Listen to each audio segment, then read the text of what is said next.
एक अकेलो सोने भारी है ने मरणीओ भारी पड़े बधाने एक रोड नो 3 वखत उद्घाटन करवानुं એટલે 3 रोड થઈ ગયા। આ ધંધો કોંગ્રેસ પાર્ટીએ નથી કર્યો।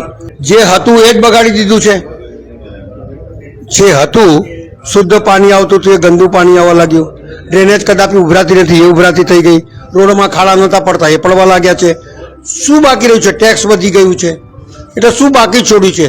એને રેક્ટિફાઈ કરવું, એને સુધારવું, લોકોના હિતમાં કામ કરવું, એમની વેદનાઓને લોકોમાં ઉજાગર કરવું એ જ હોય છે બધું। તમને શહેરમાં કઈ જગ્યાએ દબાણ નથી દેખાતા? મને એક જગ્યાએ બતાવો। કારણ કે જ્યારે સત્તા પર બેઠેલા લોકો દબાણ કરવા વાળા લોકોની ફેવર કરવા લાગે, એમને પોતાનો સ્વાર્થ દેખાય, વોટ દેખાય, ત્યારે આ શહેર ના સુધરે। શહેર ક્યારે સુધરે? કોઈ પણ જાતની શહેર શરમ રાખ્યા વગર વડોદરા શહેરના હિતમાં જ્યારે તમે કામ કરતા થઈ જશો ત્યારે વડોદરા શહેર સુધરી જશે।